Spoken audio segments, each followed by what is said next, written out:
On a world that orbits two suns, in the floor of a crater 9 kilometers wide, a sealed stone chamber has just been opened for the first time in 100,000 years. Inside is a single slab. On the slab is a vote. By a margin of 97.3%, they voted to end themselves. Not from war, not from Aziz. A choice. The world is real. The people are real. The vote is real. This is what they left for whoever came next. Their planet circles 2 stars. One is warm and yellow. They call it sail.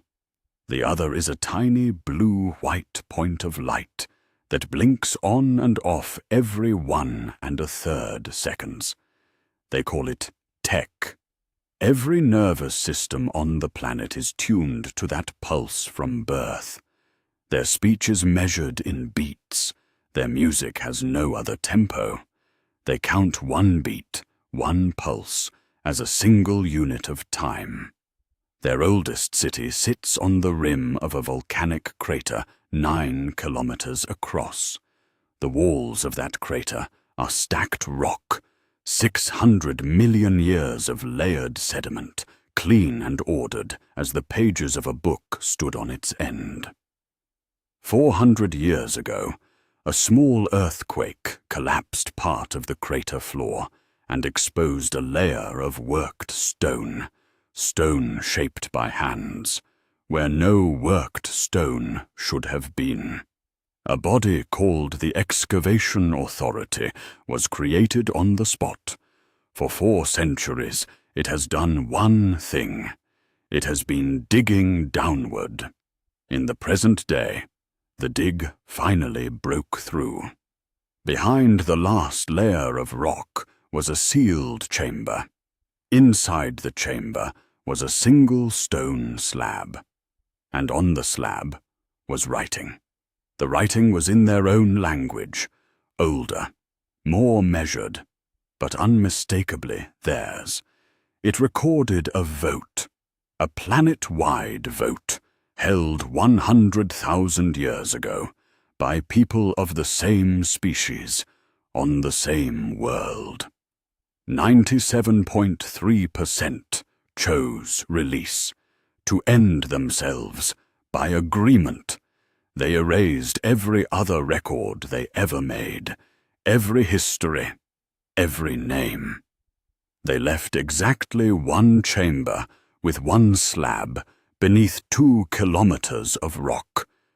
The civilization that found it has given them a name. The Vael Tele. The Vael who came before. To understand why they voted the way they did, you have to understand one thing about the universe their planet sits in. In their region of space, and only in their region, conscious thought is a measurable, finite quantity. Picture a fixed pool of water. Every living mind on the planet drinks from it. The more minds there are, the smaller each share. As the share drops, the sharpness of thought drops with it. This is measurable. There are instruments, there are numbers. Their scientists call 1 mind's share a psalm. They call the planet-wide average, measured against a historical peak, the coherence index. At the peak, the reading was 1.0. The current generation reads 0.412. The pool is finite, but it isn't lost. When a mind ends, its share is released. The pulsar, that small blue-white star, catches it. It holds the share and radiates it back across the planet, refilling the common pool. This is not mysticism. There are instruments. There is a decay curve, and the decay curve has an end point. 3 years before the chamber was found, a senior scientist of the Pulse Keepers, a woman named Mer Halen, published the math. She called it the coherence proof. It showed the current civilization's reading was falling on a predictable curve, and it gave the end point a number. Below that end point, the math said, individual minds become too thinly stretched to hold a civilization together. Not a death, a slow, irreversible dimming. When the chamber was opened, the excavators found something underneath the slab. Older instruments. The first civilization's own coherence readings, written in the same notation Mer Halen uses. Their reading at the moment of their vote was 0.408. The current civilization's reading, 3 years before the chamber was even opened, was 0.412. 100,000 years apart, 4/1000ths of a point, the same place on the same curve. Whatever the first civilization was looking at when they voted, the second civilization is looking at it now. The chamber itself is small, 6 meters across, a low domed ceiling. The walls are lined with the standing tuning fork shapes of resonator wood that vial builders have always used, but here cut fractionally taller and thinner, because the pulse they were tuned to was slightly slower. Familiar architecture. And wrong. There is no seating, no instruments inside the chamber itself. Just the slab, the walls, and 2 narrow windows cut high in the dome, one for each sun. The slab itself is plain. 3 sentences of context. The math, set out in full. The question they put to themselves. And then the count, 97.3% chose release. At the bottom of the inscription, the writing is signed by a single name. Is Tele, the last voice of the civilization that came before. After her name is a small notation that vial writers use to close a sentence. They call it a cadence mark. It works the way a period works for us. Below her cadence mark, the slab is blank, not damaged, not eroded, polished smooth, and deliberately left empty. The excavation authority measured it. The blank space is the exact proportional size of the inscription above it. Room, neatly proportioned, for one more vote. The first veil to read the inscription with her own eyes was the geologist leading the dig. Her name is Solon Carr. The second was the Archivist General of the Excavation Authority, an 83-year-old woman named Tel R. Solon, who has read more of the recovered Vial Tele material than anyone else alive. 3 months after standing in the chamber, she has still not said publicly how she intends to vote. Around the chamber, the Excavation Authority has set fine resonator strips to count the beats since opening. They have been counting without break in the rhythm the first civilization left behind. Every Veil who has entered the chamber since has done the same 3 things: stood before the inscription, read it, looked down at the blank space below. For 4 centuries, the Excavation Authority believed it was studying the death of a previous civilization. The chamber changes the verb. The first civilization did not die. They counted their share. They calculated the curve. And they chose, knowingly, to release that share back into the pool. The pulsar absorbed what they released. The pool refilled, slowly, one beat at a time, over roughly 7,500 years.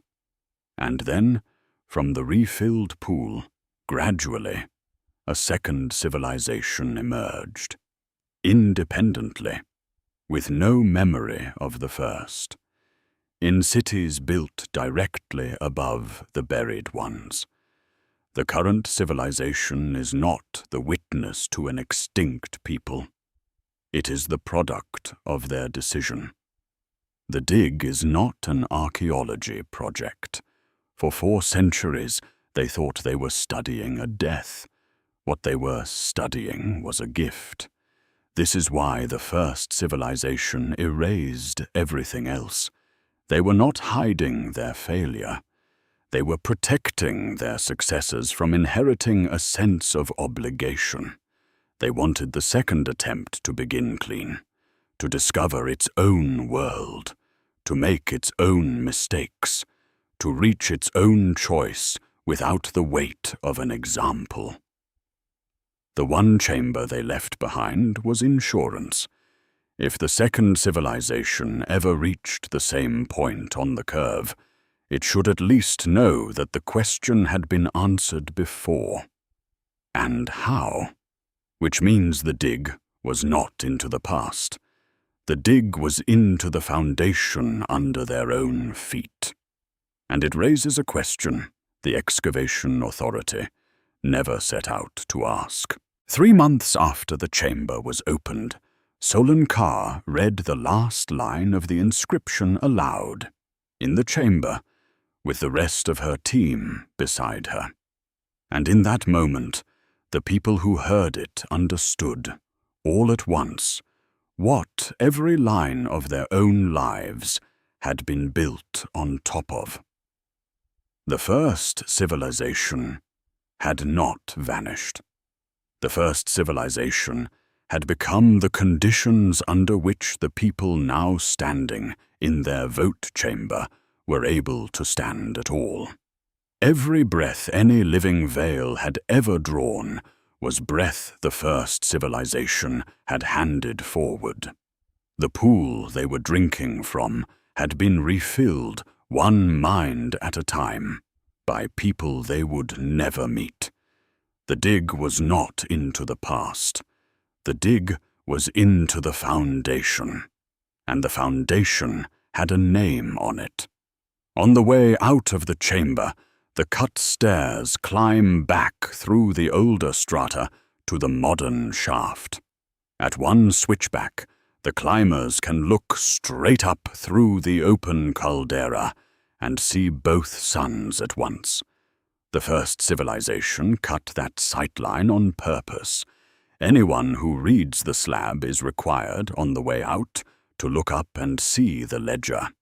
The first civilization built the chamber, sealed the chamber, and cut the lookup.